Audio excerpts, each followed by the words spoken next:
manajemen modal kerja. Jadi working capital management ya. Jadi kita akan bicara manajemen modal kerja dan risk and return trade-off ya. Kemudian yang kedua mengenai kebijakan modal kerja, ketiga mengenai siklus operasional dan konversi kas, yang keempat mengelola kewajiban lancar, dan kelima mengelola investasi perusahaan dalam aset lancar. Ya, tapi ini investasi yang dikategorikan sebagai aset lancar. Ya, kalian tahu apa? Nah, ya, oke. Kita membahas pertama kali manajemen modal kerja dan risk and return trade-off. Ya, manajemen modal kerja memberikan arah bagi aktivitas sehari-hari perusahaan dalam mengelola aset lancar dan kewajiban lancarnya. Ya, sekarang kita bicara working capital. Working capital itu yang kita gunakan dalam kegiatan normal sehari-hari di perusahaan ya gitu ya. Jadi kita sekarang fokusnya ke aset lancar dan kewajiban lancar atau current asset dan current liabilities ya. Itu menimbulkan berbagai macam pertanyaan ya. Salah satunya adalah berapa banyakkah persediaan yang harus dimiliki oleh perusahaan ya. Kalian kan sudah dapat cost ya, sebenarnya di cost itu ada satu pembahasan mengenai bahan baku atau persediaan ya, yaitu kita menghitung apa namanya economic ordered quantity atau safety stock. Berapa kita harus punya safety stock itu apa? Bahan baku yang harus kita pertahankan jumlahnya ya, jumlahnya harus kita pertahankan supaya apa? Supaya kita tidak kesulitan apabila stoknya habis. Enggak gini deh. Kalau stoknya tuh sudah kita pesan tapi dia masih dalam perjalanan, belum nyampe gudang kita punya cadangan yang akan kita pakai untuk produksi. Itulah yang namanya safety stock. Nah, yang kedua adalah siapa yang perlu mendapatkan kelanjutan penjualan kredit. Kita tahu bahwa normalnya, defaultnya penjualan itu dilakukan secara kredit ya, secara kredit. Jarang sekali yang secara tunai. Maka dari itu, kalau semakin banyak penjualan, maka akan semakin besar pula kreditnya. Nah, masalahnya tidak semua debitor atau yang utang pada kita itu taat gitu ya, taat atau dalam membayar utang-utangnya, membayar account receivable-nya itu taat. Ada beberapa yang bandel gitu lah, katakanlah gitu. Nah, kita harus menyeleksi ya debitur-debitur mana yang berhak mendapatkan kelanjutan kredit. Ya.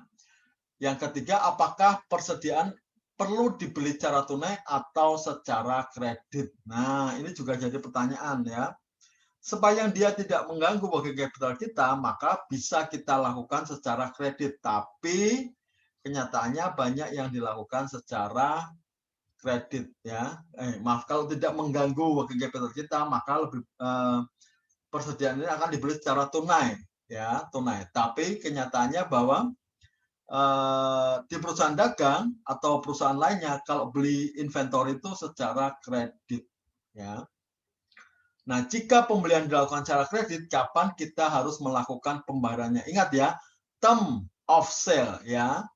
Term of sale ada N/30, ada FOB destination ya, ada 1/10 nanti akan saya cek ya, akan saya cek pemahaman Anda mengenai akuntansi, mengenai term of credit ya, term of credit. Nah, mengukur likuiditas perusahaan, current ratio dan net working capital merupakan dua alat ukur dalam penentuan likuiditas perusahaan. Untuk mengelola likuiditas, para manajer harus menyeimbangkan antara investasi dalam aset lancar dengan kewajiban lancarnya. Hal ini dapat dicapai dengan meminimalisasi penggunaan aset lancar dan mencari tahu syarat utang lancar yang paling menguntungkan, dan dengan memantau penggunaan pinjaman jangka pendek. Ya, itu. Ya, jadi kita nanti akan menghitung berapa cost-nya atau berapa opportunity cost dari term of credit, ya, gitu. Dan memantau penggunaan pinjaman jangka pendek, ya. Ini pinjaman yang sudah ada bunganya. Nah, makanya harus kita pantau, ya, gitu. Account payable pun walaupun tidak ada bunganya harus tetap kita pantau. Karena dia bila tidak kita lunasi pada saat jatuh tempo akan menimbulkan bunga juga. Nah, ya.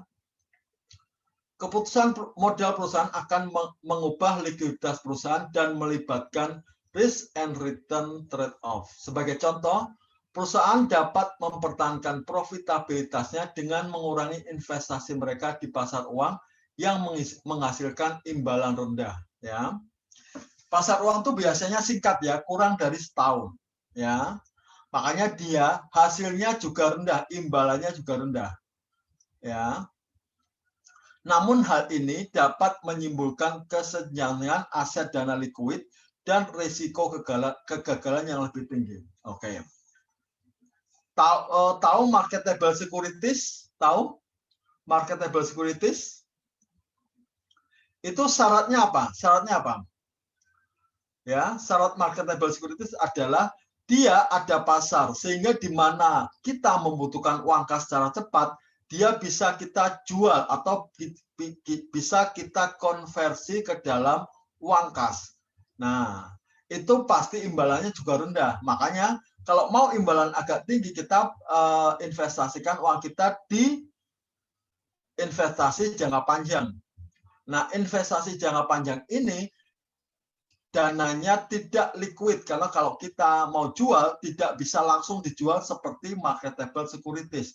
Dan semakin lama kita memiliki investasi ini, semakin besar pula resiko defaultnya atau resiko kegagal bayar, ya, gitu.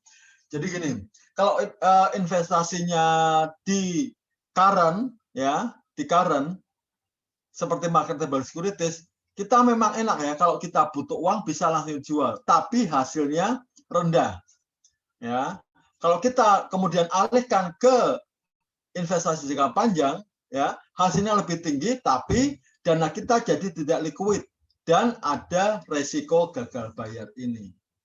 Nah, itu, ya. Jadi masing-masing ada risk and return-nya, ya, gitu. Contoh kasus menghitung likuiditas perusahaan. Nah, ya. Dampak dari likuiditas fraud menjadikan perusahaan berpeluang masuk ke dalam pengaturan biaya jangka panjang dengan meminjam 20 juta. Pinjaman 20 juta ini dibuat untuk mengurangi utang lancar perusahaan di tahun 2011 sebesar 20 juta. Ya, jadi dia untuk mengurangi kewajiban lancarnya dia pinjam uang. Ya, obligasi lah 20 juta juga. Jadi dia men-shifting dari current liabilities menjadi long term. Akibatnya apa? Kita lihat, ya. Nah, gini, ya, tahun 2008 dia punya current asset 36 juta, current liabilities-nya 78 juta. Nah, ya, current asset-nya 36 juta, current liabilities-nya 76 juta. Nah, pada tahun 2011 dia meminjam 20 juta sebagai long term liabilities, digunakan untuk bayar current liabilities. Makanya current liabilities-nya berkurang 20 juta. Ya. Jadi awalnya total current liabilities di tahun 2011 adalah 83 juta 93 ribu. Dia lunasi, ya, pakai cara meminjam 20 juta sebagai long term debt. Nah, gini kan. Nah, ini kenapa Pak enggak 58 kan 78 kurang 20 kan 58. Enggak, karena ini dinamis. dinamis ya. Bisa bertambah, bisa berkurang. Ya, jadi ini sudah berkurang 20 juta. Nah, akibatnya apa? Nah, kita lihat di current ratio dan apa namanya? Working capital ya. Nah, current ratio dan working capital. Ini adalah cara untuk mengukur likuiditas perusahaan. Nah, tahun 2008 current asset current rasionya adalah current asset dibagi current liabilities 36 juta 832.000 dibagi 78.158 0,47 ya. Current rasionya kurang dari 1. Nah, hati-hati ya, hati-hati, ini bahaya. Ini bahaya. Jadi perusahaan tidak bisa membayar piutang jangka pendeknya. Ya, karena uangnya atau current asset-nya hanya 36 juta, sedangkan current liabilities-nya adalah 78 juta.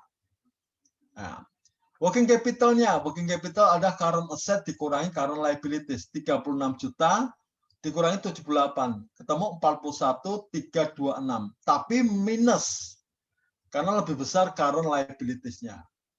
Ini juga jelek, ya, bahaya ini, bahaya. Ya, bahaya.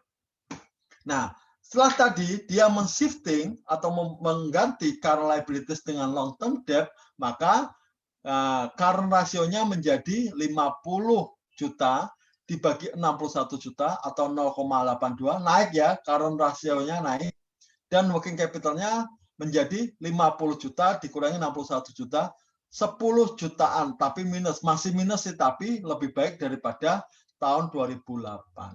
Nah, ya, ini. Jadi dia memindahkan dari current liabilities menjadi current asset.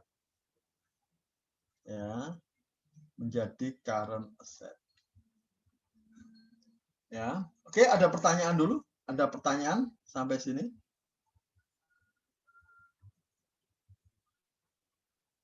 Ada pertanyaan? Kalau nggak ada kita lanjutkan ya.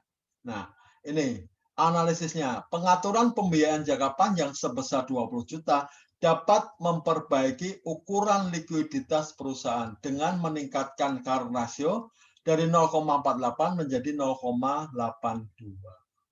Nah, demikian juga working capital-nya menjadi lebih besar ya.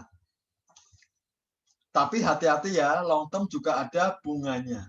Ya, kalau short term atau current liabilities nggak ada bunganya.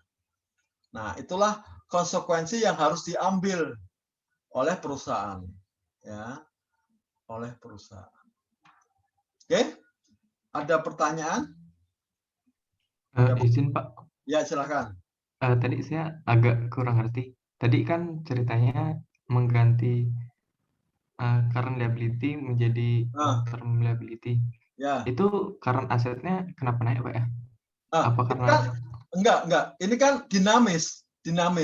Seperti saya katakan tadi, liabilities-nya kan 78 ya, harusnya kan turunnya karena 20 juta dikurangi 20 kan 58 kan.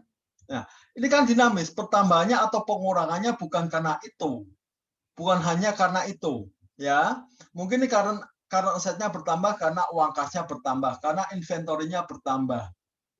Nah, gitu ya. Jadi ini harusnya kan 58, Pak. Kalau dikurangi 20 juta, berarti 58 juta dong. Kenapa ini jadi 63? Karena ini dinamis. Compatible-nya bertambah berkurang tidak hanya dari transfer ke long term debt saja. Tidak hanya karena 20 juta ini saja, tapi ada hal-hal lain yang menyebabkan ini tidak hanya 58 juta, ini tidak hanya 36 juta karena bertambah. Ya, gitu. Paham? Kan ini kan berapa tahun? 3 tahun kan? 3 tahun kan kemungkinan masa asetnya current asetnya tetap muluk kan nggak mungkin ya. Nah, gitu. Oke. Ya. Jelas? Jelas? jelas Pak? Ya, oke.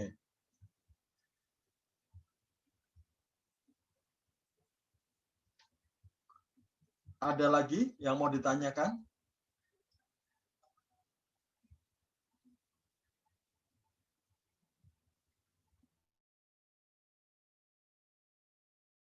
ya. Kenapa nggak tetap Pak? Kenapa itu bertambah jadi 50? Karena dinamis, ya, dinamis.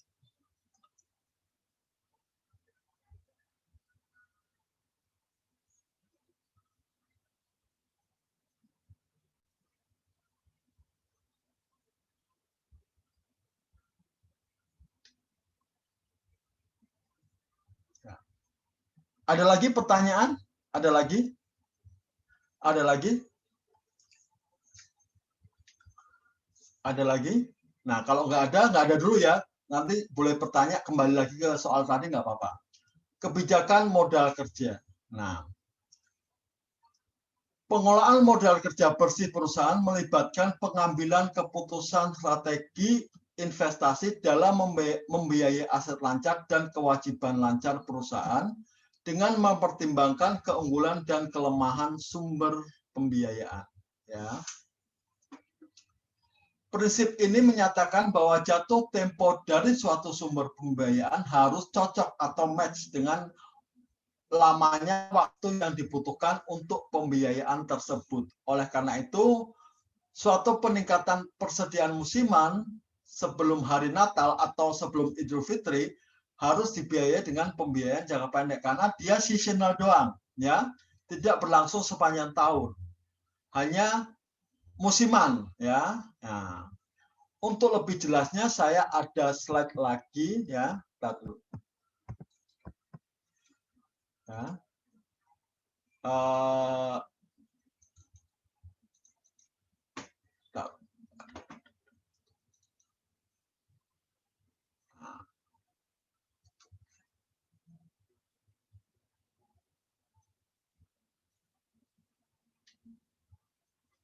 Ya.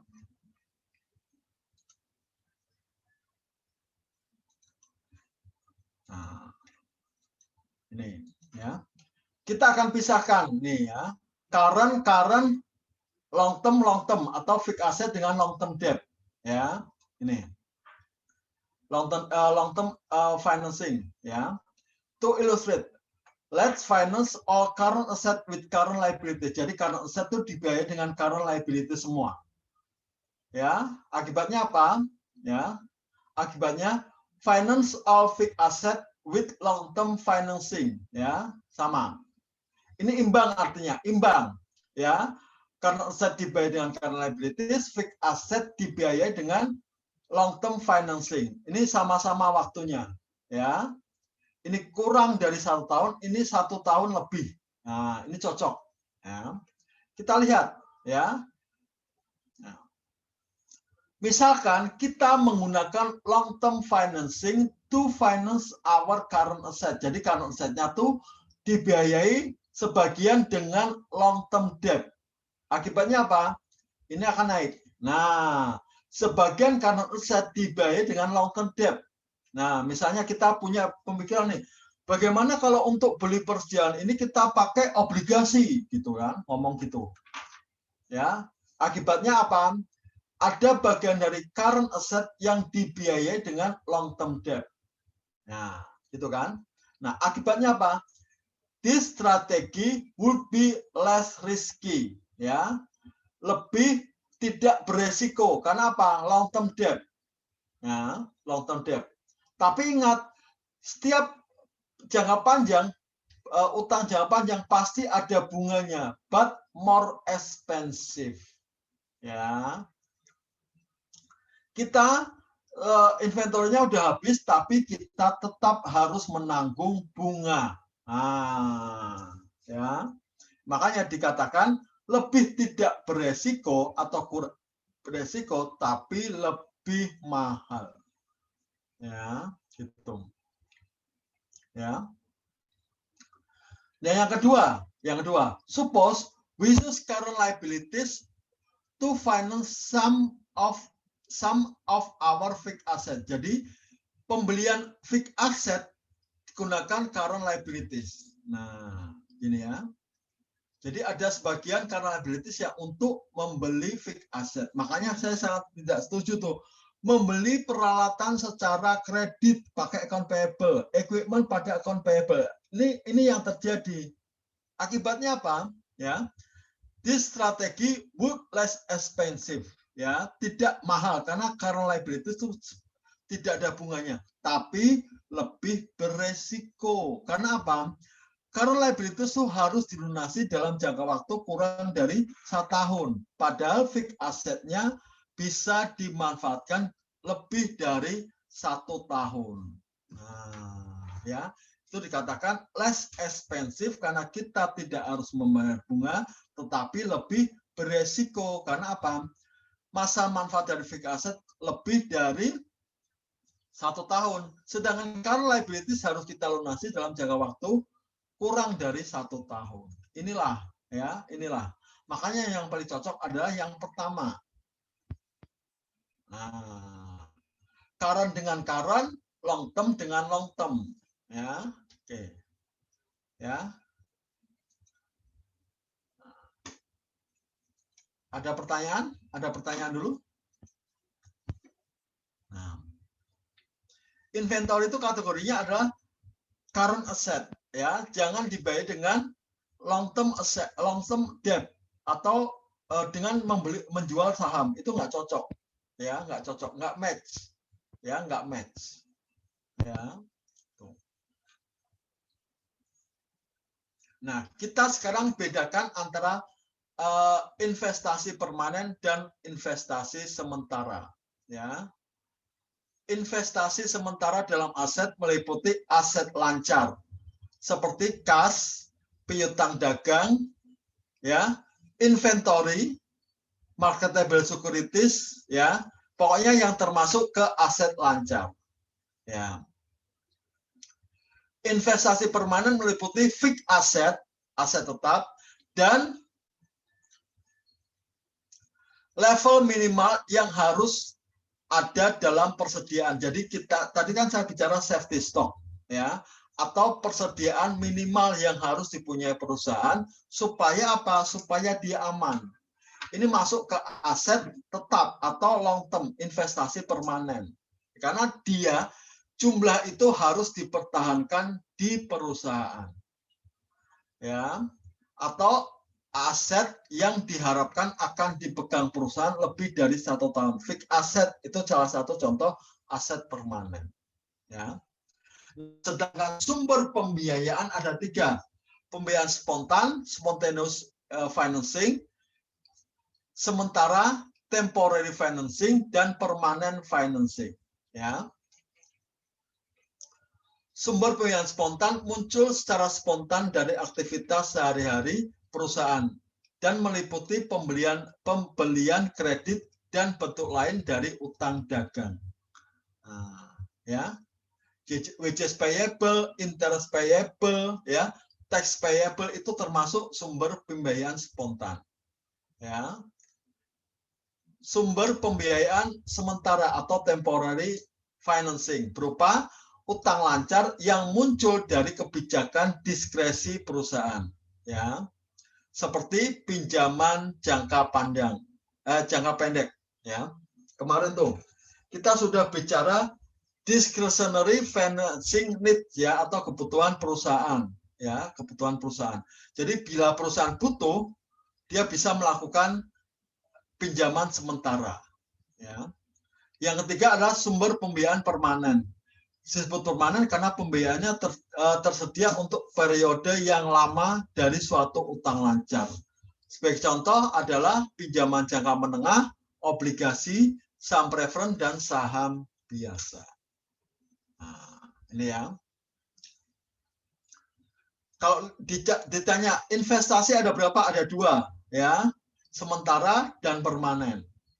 Kalau sumber pembiayaan ada berapa? 3, ya. Spontaneous, ya, temporary, permanen.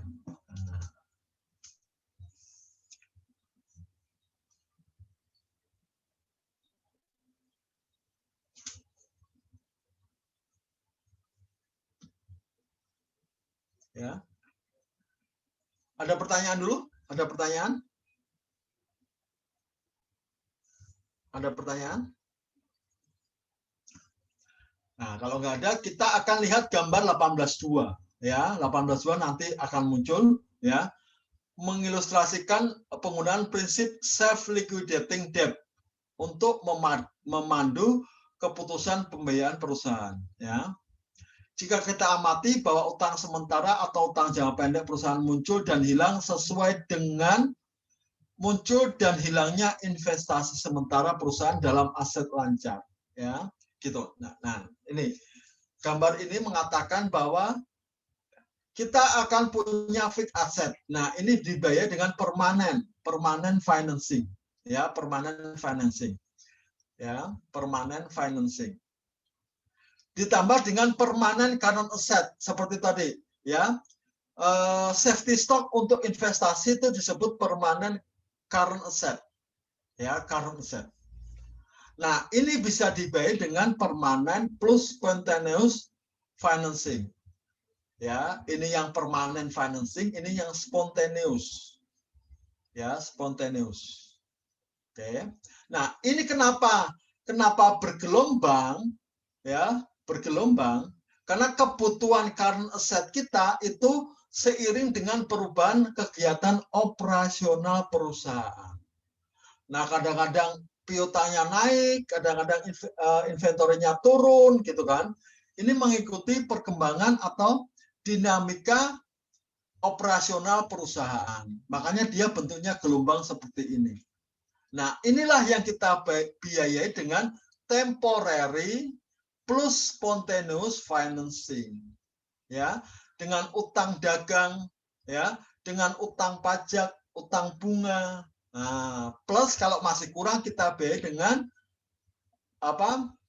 Short term debt. Nah, gitu. Ini yang naik turun ini adalah kebutuhan current asset untuk mendukung kegiatan operasional perusahaan. Ya, kadang-kadang naik, kadang-kadang turun. Ya, ini gambarnya enak ya, pedoman ini. Kenyataannya tidak selalu seperti ini. Bisa tahu-tahu naik tinggi, turun, ya, naik lagi, turun atau turun gitu. Ya, ini sekedar ilustrasi. Nah, gitu ya. Ya. Oke, ada pertanyaan dulu? Ada pertanyaan dulu?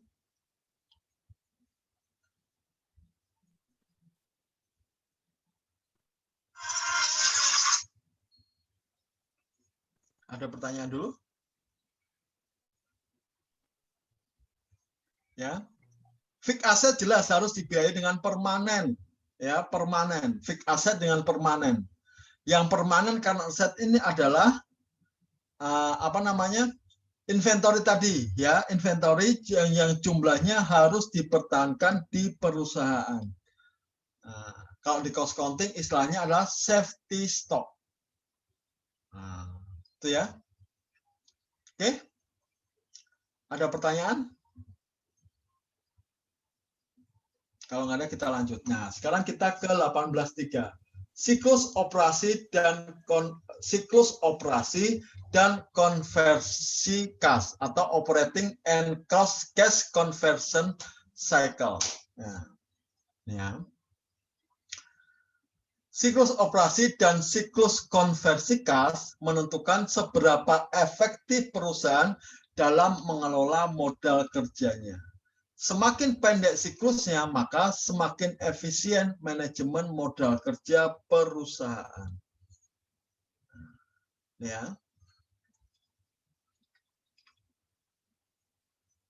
Nah, siklus operasi mengukur periode waktu yang telah lewat dari tanggal pembelian persediaan hingga perusahaan menagih uang tunai dari perusahaan tersebut. Jadi dari dia beli inventory sampai inventory ini dijual dan menghasilkan uang perusahaan. Itulah yang disebut operating cycle. Ya, itulah yang disebut operating cycle. Dari dia pertama kali beli inventory sampai inventory itu dijual dan menghasilkan uang kas sampai penagihan, ya, sampai berhasil ditagih oleh perusahaan. Ya. Operating cycle ada inventory conversion period ditambah average collection period. Ya.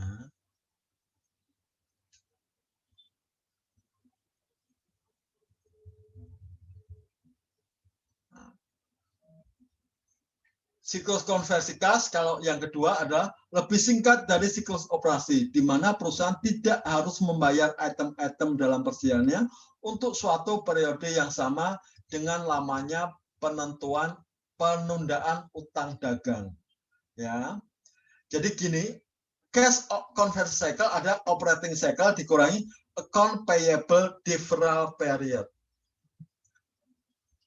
Ya, dikurangi account payable deferral period.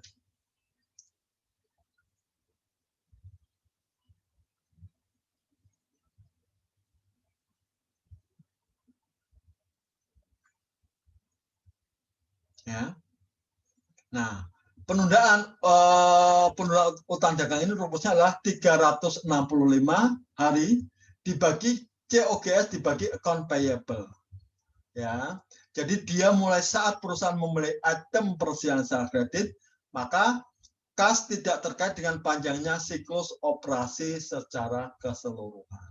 Nah, kalau kita lihat ini ya, jadi inventory conversion period adalah ketika inventory dibeli sampai inventory itu dijual, ya, sehingga menimbulkan account receivable. Ya, ketika dia beli inventory, jurnalnya apa? Material pada account payable. Nah, itu dia mulai material pada account payable. Ketika dia jual, dia akan muncul AR pada inventory. Ya, AR pada inventory. Nah, sampai kapan? Sampai AR tersebut berhasil ditagih cash pada AR. Ya, jadi operating cycle adalah mulai dari inventory pada account payable sampai kas pada account receivable. Nah, gitu ya. Sedangkan cash conversion cycle adalah operating cycle dikurangi account payable deferral period. Nah, account payable deferral period adalah mulai pada saat dia membeli inventory sampai dia membayar inventory-nya. Ya, mulai dari inventory pada account payable sampai pada account payable pada cash. Nah, itu disebut account payable deferral period atau penundaan. Ya, penundaan. Ya. Ya. Ada pertanyaan dulu? Ada pertanyaan? Ada pertanyaan?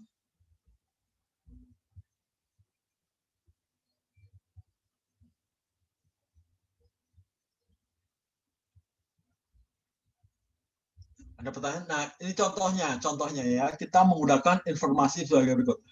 Annual credit sale adalah 15 juta, ya. Cost of goods sold 12 juta, inventory 3 juta, account receivable 3,6 juta dan account payable outstanding 2 juta. Ya, katakanlah seperti itu. Makanya kita akan cari dulu, ya. Operating cycle period, inventory conversion period ditambah average collection period, ya. Account payable deferral period adalah 365 dibagi COGS dibagi account payable. Cash conversion period, conversion cycle ada operating cycle dikurangi account payable deferral period, ya. Inventory conversion period adalah 365 dibagi inventory turnover.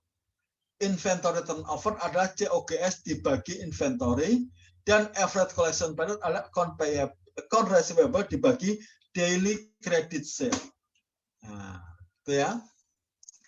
Kita hitung dulu nih, ya, periode konversi persediaan, ya. Inventory conversion period 365 dibagi inventory turnover, ya. 365 dibagi 4, ya. 4-nya dari mana? Inventory turnover, COGS dibagi inventory. Ya, 12 juta dibagi 3 sama dengan 4, berarti inventory conversion period 91 hari. Mulai dari beli sampai membayar. Dari beli inventory sampai dijual. Inventory ini dijual. 91 hari. Ya. Account payable deferral period 365 dibagi COGS dibagi account payable. Ya.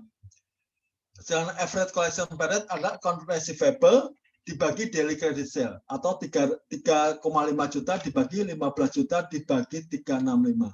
85 hari. Ya.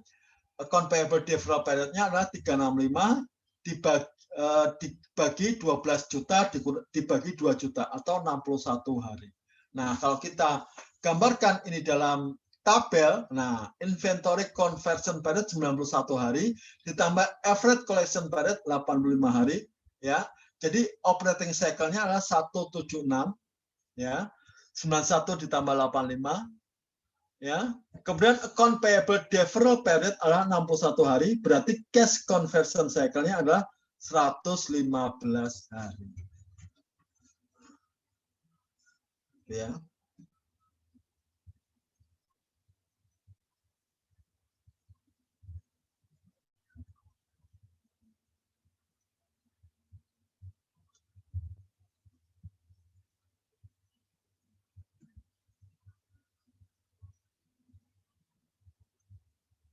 Ya. Oke. Ada pertanyaan dulu? Ada pertanyaan? Ada pertanyaan? Nah, bisa nggak Pak? Mungkin nggak cash conversion period conversion cycle-nya lebih pendek, ya lebih panjang daripada operating cycle-nya. Nanti kita akan ambil contoh ini, ya contoh kasus. Ya, GM memiliki average collection period sebesar 24,16 hari. Periode konversi perjalanan 39,84 hari. Berarti operating cycle-nya adalah 24,16 ditambah 39,84.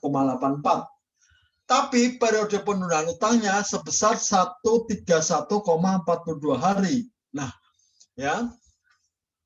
Padahal ini ditambah ini kurang dari 131 hari. Ya, gitu kan. Ininya berapa? Katakanlah 24 ditambah 39 berapa? 63 hari, ya. Ya. Operating cycle-nya 63 hari, tapi account payable deferral period-nya adalah 131 hari. Ini lebih panjang. Ya, lebih panjang. Bisa nggak? Bisa nggak seperti itu? Ya. Bisa nggak seperti ini? Ya, ini mungkin saja terjadi, ya. Jadi cash conversion cycle-nya bisa minus, ya, minus 67 hari, ya, 67 hari. 64 hari dikurangi 131, 67 hari. Kok bisa? Nah, ya, analisisnya kita amati bahwa siklus operasi GM adalah 64 hari. 64 hari mengindikasikan bahwa 64 hari berlalu dari suatu item persediaan dibeli sampai GM menagih kas dari perusahaan tersebut. Ya. Siklus konversi kas bernilai negatif karena GM mampu menunda pelaksanaan pembayaran atas utang dagangnya. Nah, ini pinter-pinter GM-nya, ya. Dia bisa menunda pembayaran utangnya, ya, pembayaran utangnya sampai minus 64 hari, ya. Nah, jadi dia bisa menunda pembayaran utangnya sampai 131 hari. Ini gimana? Ya, saking percayanya supplier kepada GM, dia bisa menunda, ya, utang kepada GM sampai di 131 hari. Ini kalau nggak punya reputasi bagus, ya, perusahaannya tidak akan diberikan seperti itu. Ya, oke. Ada pertanyaan?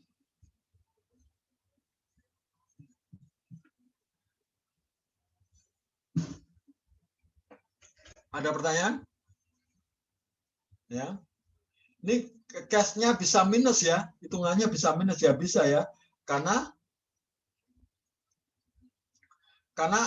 dia bisa mengatur pembayaran utang-utangnya sampai 131 hari tadi.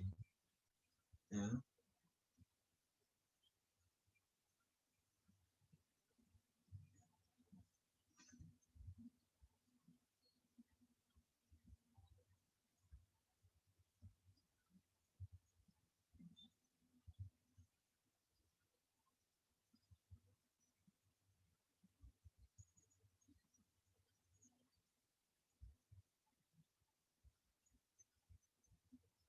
Ada pertanyaan? Ada pertanyaan dulu? Ada pertanyaan?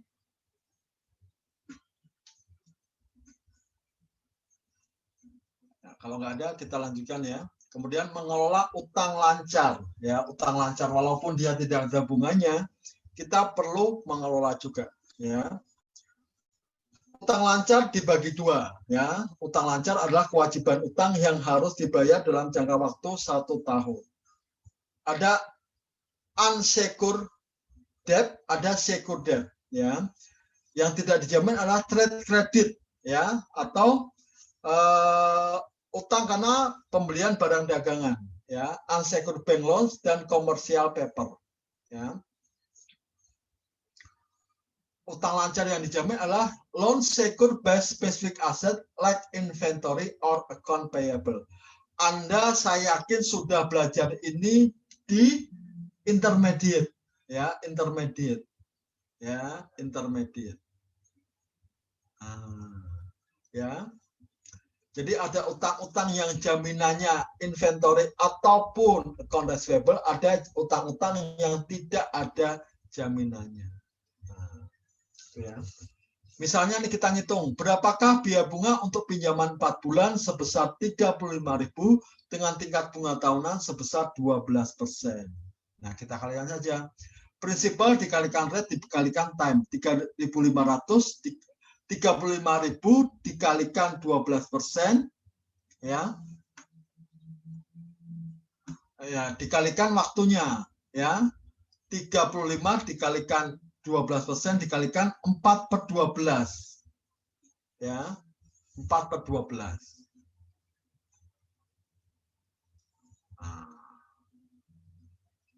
Ya, jadi waktunya ini tergantung 4 bulan atau berapa di per 12 karena ini bunganya tahunan. Kalau tidak ada keterangan apa-apa, bunganya berarti tahunan. Ya.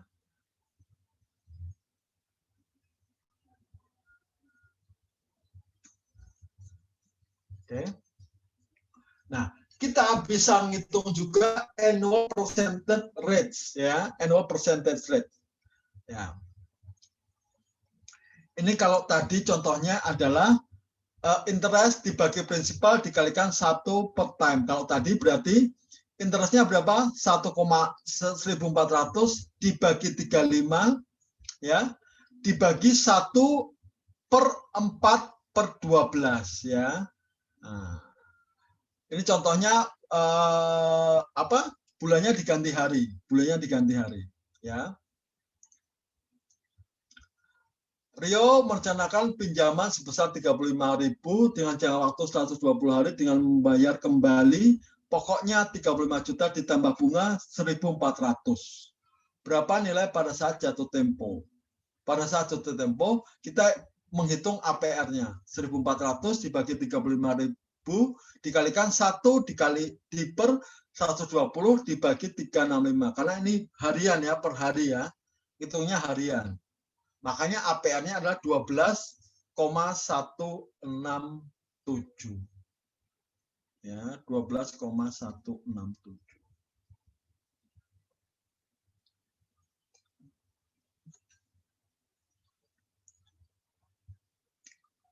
Sekarang kita akan mengevaluasi term of credit. Nah, ini ya.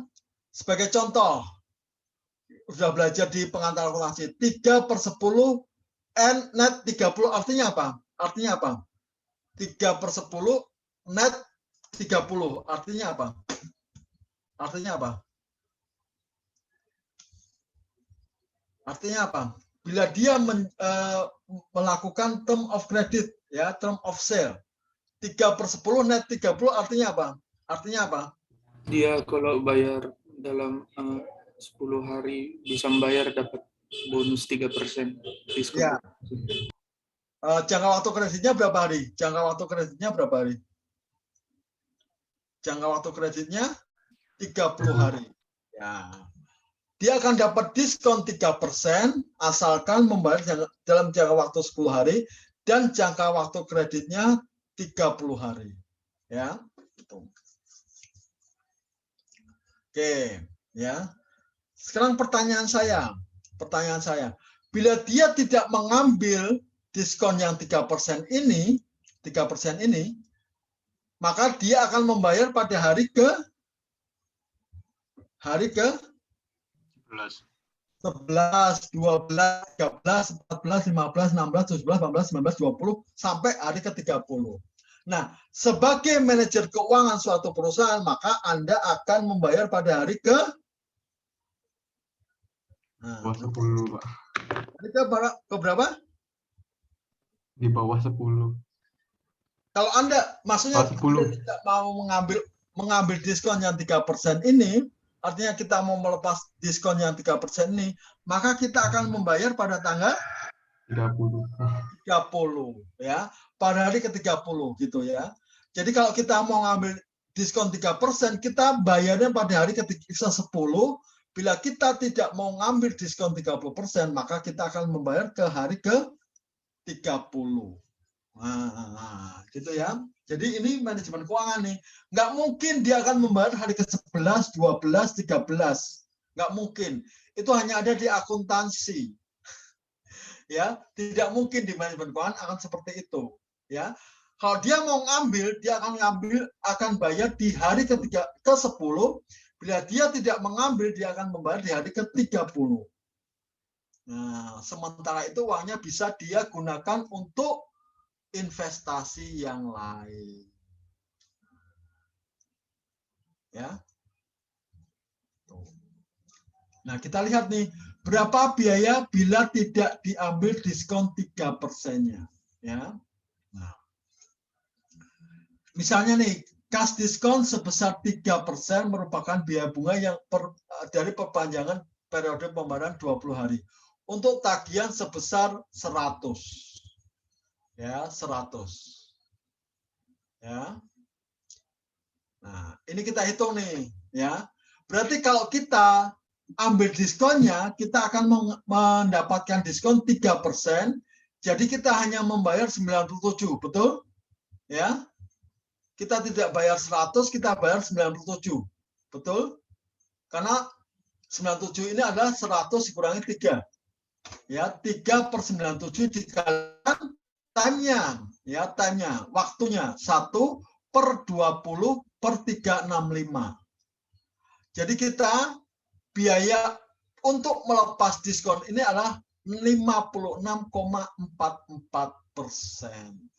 Nah, gitu ya. Kita hitung bunganya, bunganya tahunan, secara tahunan. Jadi kalau kita melunasi dalam jangka waktu 10 hari, makanya kita akan dapat diskon 3%, sehingga kita membayar hanya 97%. Ya, 3/97 dikalikan waktu. Waktunya 1/20, jadi sisa jatuh tempo, ya. Karena kita membayar ini pada hari ke-10 dibagi 365. 54,44%.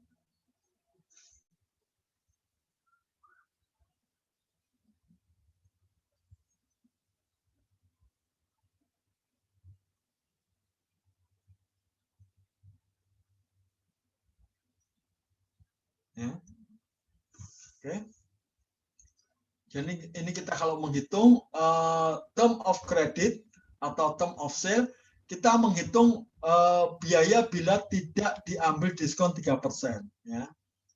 Nah, kita hitung-hitung nih, kita hitung-hitung saja. Ya. Tapi ini tergantung besaran rupiahnya sama diskonnya. Ya.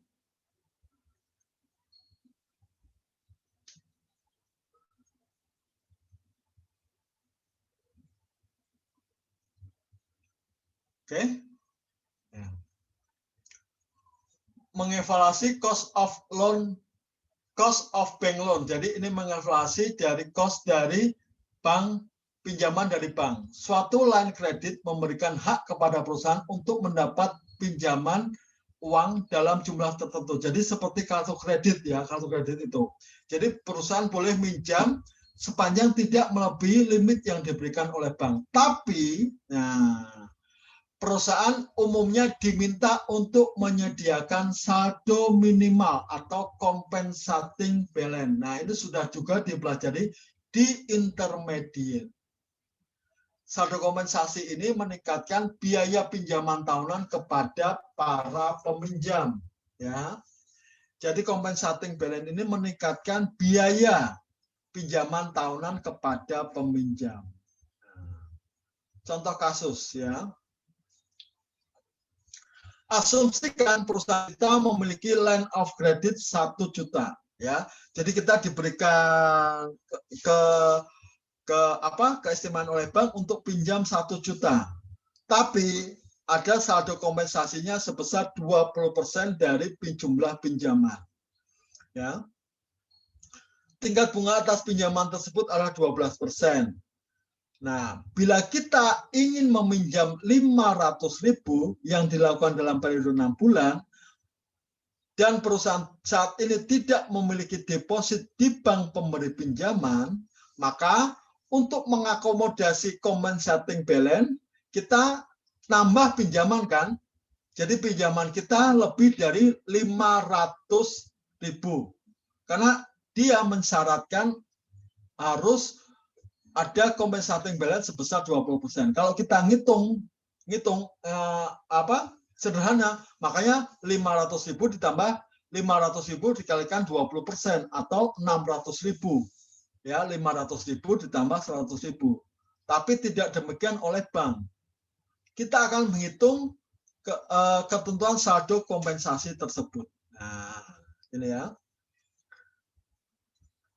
Sepanjang terdapat ketentuan saldo kompensasi dari jumlah yang sesungguhnya yang dipinjam adalah B, ya, pasti lebih besar dari pinjaman sebesar 500.000. Ya, dari pinjaman sebesar 500.000 hanya 80% yang dapat digunakan dan sisanya 20% merupakan saldo kompensasi. Sehingga rumusnya adalah 0,8B sama dengan 500.000. Ya. Nah, maka pinjaman yang sesungguhnya adalah 500.000 dibagi 0,8 atau 625%. Ya. Sehingga bunga yang dibayarkan atas pinjaman sebesar 625%. Padahal uang yang tersedia untuk dipinjam hanya 500.000. Nah, inilah kalau saya ngomong ya, jahatnya bank tuh di sini, ya, jahatnya bank tuh di sini. Mau bank konvensional, mau bank syariah itu jahatnya di sini, ya.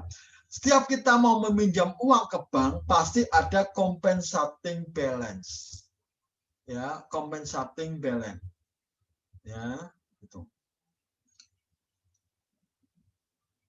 Nah, pasti ada compensating balance. Jadi kita kena bunga bukan hanya 500, bukan hanya 600, tapi bunga atas 625. Nah, itu ya. Jadi inilah ya. Tapi kalau kita nggak ada bank susah juga ya.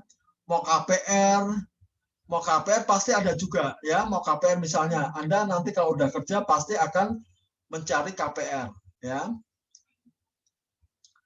KPR itu sangat kita butuhkan. Kenapa? Kalau kita mau menabung pun, nanti uangnya sudah kumpul, harga rumahnya naik berkali-kali lipat. Nah, kalau kita tidak KPR, tidak mungkin akan tercapai gitu ya, tercapai. Ya. Kita dapat menghitung APR dengan menggunakan persamaan tadi, ya, sama.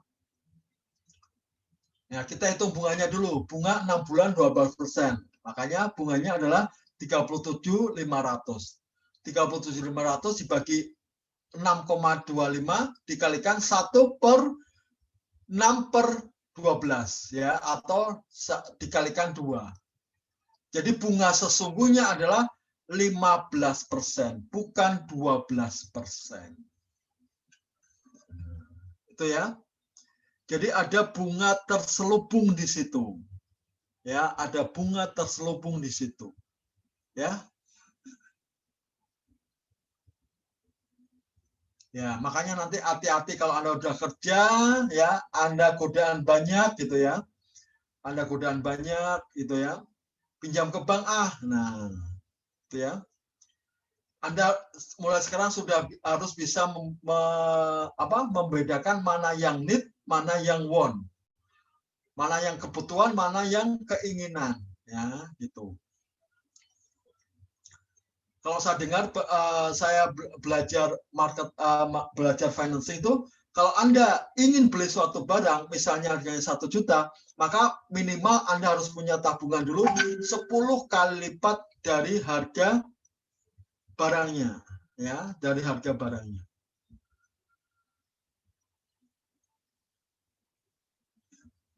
Dari harga barangnya, ya, dari harga barangnya. Jadi kalau kita ingin beli iPhone, misalnya iPhone itu berapa harganya? 18 juta, makanya kita harus paling nggak punya uang 10 kali lipatnya dulu, ya, gitu. Jadi itu untuk memisahkan antara need dan want, kebutuhan dan keinginan, ya. Ini kan, kita mengetahui bahwa keadaan compensating balance akan meningkatkan biaya kredit dari 12 menjadi 15. Dari hasil fakta ini bahwa perusahaan membayar bunga dari nilai 625, namun mendapatkan pinjaman sebesar 500.000 dikurangi 37.500 atau sebesar 462.500. Ya. Tuh. Kan dapatnya segini doang ya, 500.000 ya. Ya. Ya. Nah, sekarang mengelola investasi dalam bentuk aset lancar, ya. Jenis utama aset tetap yang paling banyak dimiliki perusahaan adalah cash dan marketable securities, account receivable, dan inventories. Nah, ini yang penting ya, ya. Pertama, cash and marketable securities atau kas dan surat berharga yang dimiliki perusahaan yang dapat digunakan dalam membayar tagihan-tagihan yang akan jatuh tempo. Ya, pokoknya dananya liquid. Memegang aset ini dalam jumlah sedikit dapat berakibat kegagalan pembayaran tagihan, ya. Tapi sebaliknya bila kita memegangnya dalam jumlah terlalu banyak atau berlebihan menimbulkan kerugian karena terutama uang kas itu tidak akan dapat bunga, kalau kita simpan di brankas, ya, di brankas kita diamin saja tidak akan mendapatkan bunga. Ya. Ada dua fundamental dalam pengelolaan uang kas, yaitu menjaga saldo kas dalam jumlah yang cukup untuk memenuhi kebutuhan pengeluaran uang dalam jangka waktu tertentu. Yang kedua, mengelola komposisi portofolio surat berharga yang dimiliki perusahaan. Nah, ya.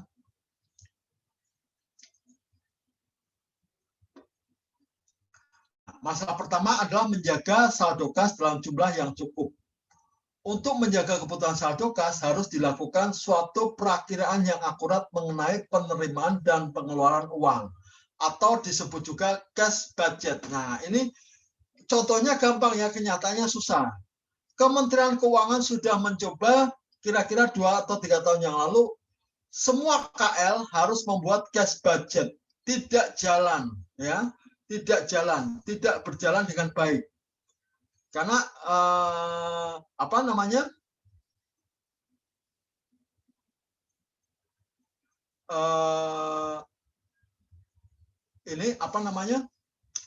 memperkirakan pendapatan, pemasukan dan pengeluaran uang kas itu sangat susah, ya, sangat susah, ya. Makanya nggak jalan. Sekarang pun kelihatannya nggak ada gaungnya lagi ya, cash budget. Yang kedua, mengelola komposisi portofolio atau surat berharga. Perusahaan lebih menyukai menyimpan cadangan uangnya dalam bentuk sekuritas jangka pendek, money market securities. Sekuritas atau surat berharga ini akan jatuh tempo kurang dari 1 tahun, yang memiliki kemungkinan gagal bayar yang rendah atau tidak ada sama sekali, dan juga likuiditasnya tinggi, ya. Tapi hasilnya juga kecil, ya imbalannya juga kecil karena tujuannya hanya memanfaatkan uang kas yang nganggur dan tidak boleh untuk jangka panjang. Nah, ya. Mengelola account receivable, arus kas yang berasal dari penjualan tidak dapat diinvestasikan hingga account receivable dapat ditagih. Jadi uang dari account receivable tidak dapat diinvestasikan kecuali bisa ditagih.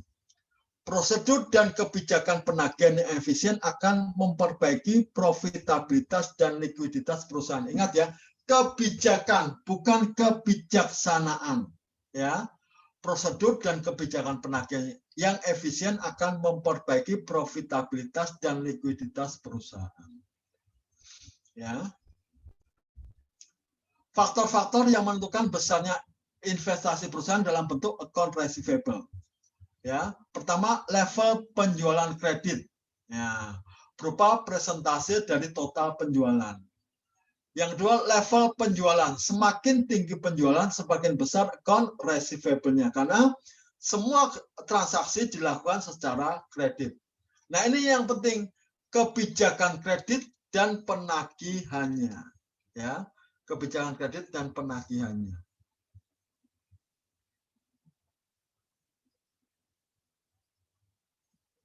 Ya. Jadi kalau kita lihat ya, level of sales, level of credit sale, ya, persentase kredit ini bukan merupakan variabel penentu. Ya, variabel penentu. Nah, variabel penentunya adalah term of sale, quality customer dan collection effort. Ya. Credit and collection policies. Nah, ini menentukan length of time before credit sales are collected. Nah, kita akan menentukan investasi di account payable kita. Nah, itu ya. Term of sale memberikan kemungkinan diskon terhadap pembayaran yang dilakukan lebih awal. Ya. Periode diskon dan total periode kredit umumnya dinyatakan dalam bentuk A per B net C. Ya. Sama dengan tadi, ya, dengan tadi.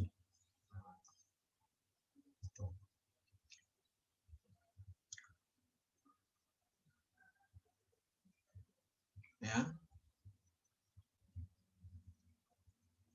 Ini menghitung opportunity cost, ya, opportunity cost dari mengabaikan diskon sebesar 1% dan menunda pembayaran selama 20 hari. Ya. A per 1 min A atau persentasenya ini, diskonnya, dikalikan 365 dibagi C, C adalah term of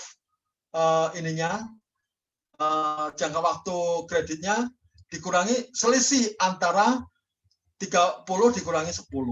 Ya. Nah,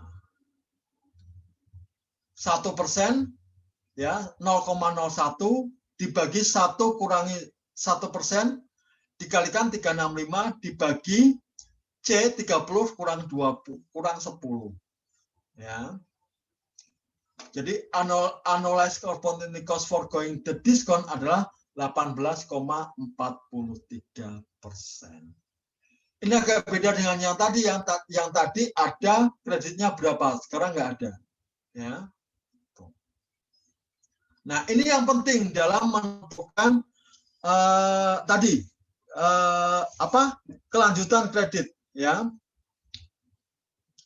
Bila kualitas pelanggan menurun, maka hal ini akan meningkatkan biaya investigasi kredit, biaya gagal bayar, dan biaya penagihan. Nah, ini ya. Kalau ditagih tarsok, nah ini bahaya nih ya, bahaya ya.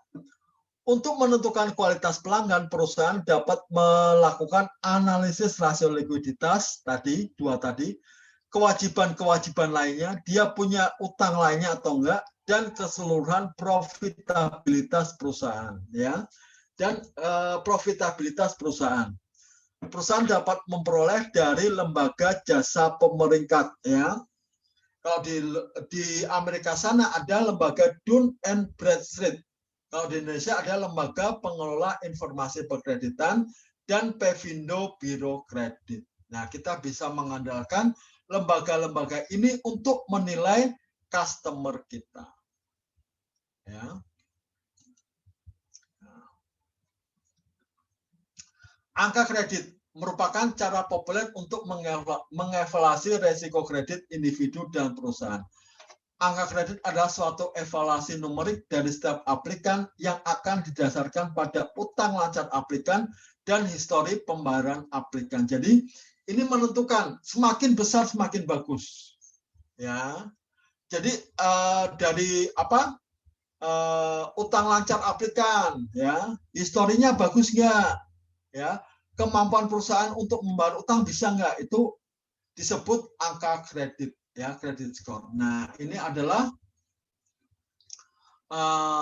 salah satu lembaga pemeringkat Vico Score, ya, di Amerika sana, ya.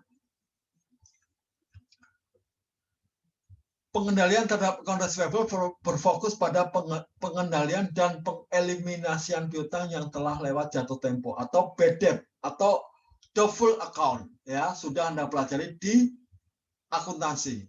Hal ini dapat dilakukan dengan menganalisis berbagai rasio seperti average collection period. Manajer juga dapat membuat daftar umur piutang atau aging account receivable, ya, Anda sudah lakukan ini di tingkat 1. Yang disusun berdasarkan nilai dolar dan persentase piutang-piutang yang telah lewat tanggal jatuh tempo. Nah, ini faktor-faktor yang menentukan kredit, ya, kredit skor Anda. Pertama adalah payment history, paling besar 35%. Yang kedua ada amount on atau jumlah pinjaman, ya. Yang ketiga adalah line of credit, ya, jangka waktunya. Ya, yang keempat dan kelima ini sama, new credit untuk kredit baru dan jenis kreditnya, ya. Ini adalah aging, ya. Ini kurang apa nih? Kurang apa? Persentase tidak dapat ditagih, ya, percentage of doubtful account, ya. Semakin tinggi, semakin jauh dari tanggal jatuh tempo, semakin tinggi pula kemungkinan tidak tertagihnya. Ya. Sekarang pengelolaan persediaan, managing inventory. Ada itu ya di cost counting. Manajemen persediaan meliputi pengendalian terhadap aset yang dihasilkan untuk dijual dalam kondisi operasi normal perusahaan. Aset ini termasuk persediaan bahan baku, persediaan barang dalam proses, dan persediaan barang jadi atau raw material, WIP, dan finished good. Ya. Berapa banyak persediaan yang harus tersedia tergantung pada target level penjualan dan pentingnya persediaan tersebutnya. Kita tadi ya sudah bahas safety stock. Ya. Sudah selesai. Ada pertanyaan?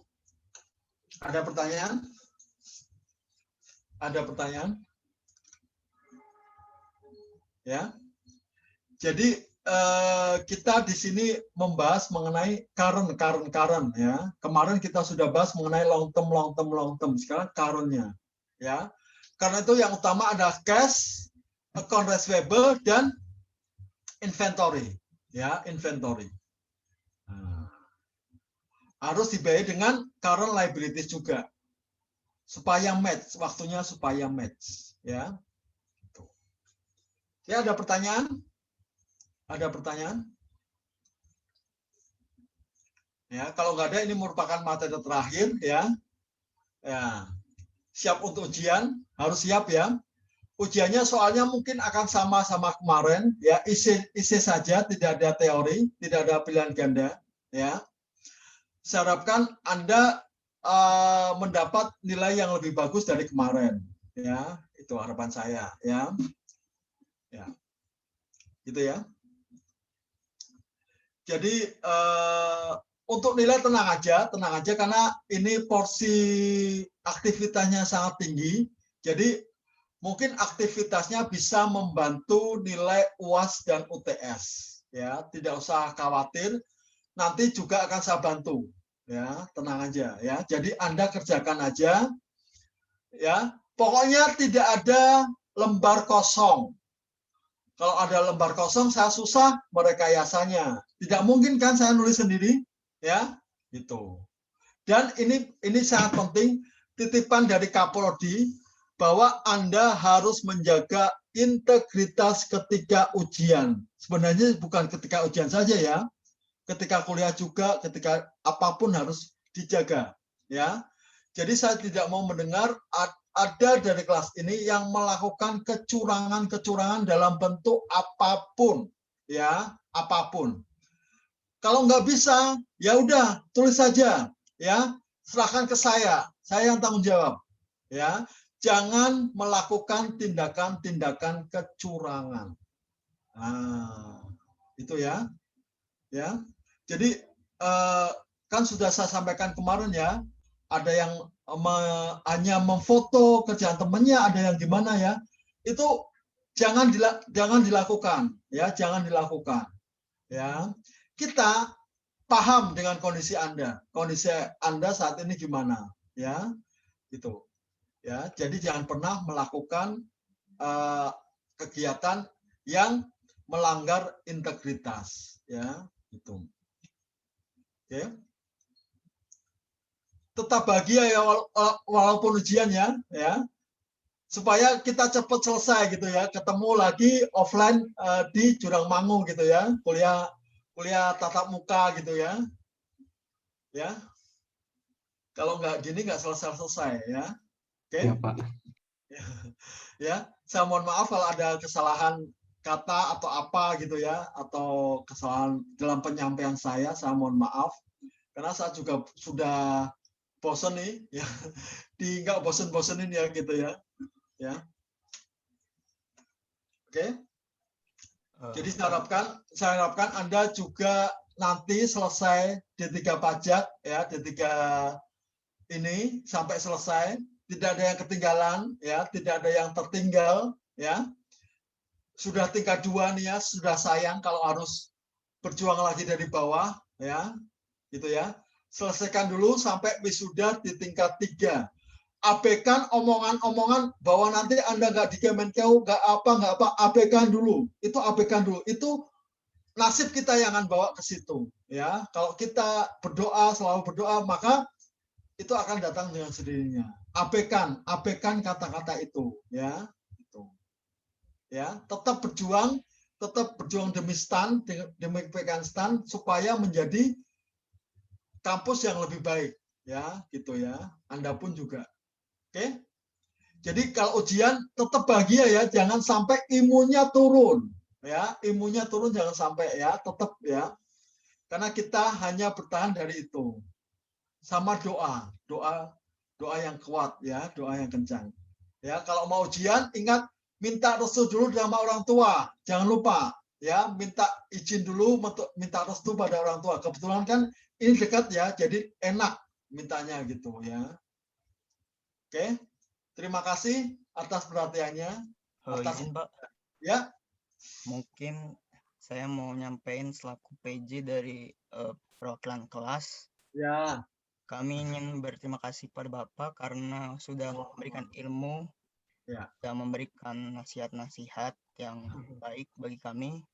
Ya. Semoga hal tersebut berguna bagi kami dan berpahala dan berguna juga bagi Bapak ke depannya. Ya, sama-sama ya. Makasih juga ya. Kami juga ingin minta maaf Pak atas apabila ada kesalahan maupun kekurangan kami dalam belajar mengajar ini. Semoga Bapak dapat maklumi dan semoga kita bertemu di lain hari lagi. Dan doakan kami semoga ujian nanti dapat nilai yang memuaskan. Ya pastilah, pasti. Kalau doa itu pasti ya. Kalau sekedar itu ya biasa ya, saya anggap ini sebagai lumrah ya. Kalau nakal ini gitu lumrah lah. Mahasiswa masa baik dulu ya, nggak mungkin juga ya. Saya juga kadang-kadang ini ya, kadang-kadang males ngajar atau apa gitu ya. Mohon maaf, mau dimaklumi ya gitu ya. Oke, saling memaafkan aja ya, gitu. Pantun, Tris, pantun. Pantun. Ya, ini Nah, ada pantun Pak dari salah satu Oke, hamba Tuhan. 2-3 buah selasih, Mantap. ya. Ditambah buah naga, segar jadinya. mantap. Terima kasih Bapak atas segala ilmunya. Semoga kami semua bisa mendapatkan nilai A. Waduh. Cakep. Ya. Mantap. Oke, nilai A mah gampang ya, asal Anda bisa membuktikan di ujian gitu ya. Itu aja sih. Saya nggak akan keberatan untuk memberikan semua nilai A di kelas ini. Kalau ya saya bisa mempertanggungjawabkan hasilnya gitu ya. Semoga dapat A semua ya, semoga. Amin, Pak. Oke, Boleh makasih. izin foto Pak? Iya, boleh. Satu lagi nih. Ini yang di slide 1. 1, 2, 3. Di slide 2. 1, 2, 3.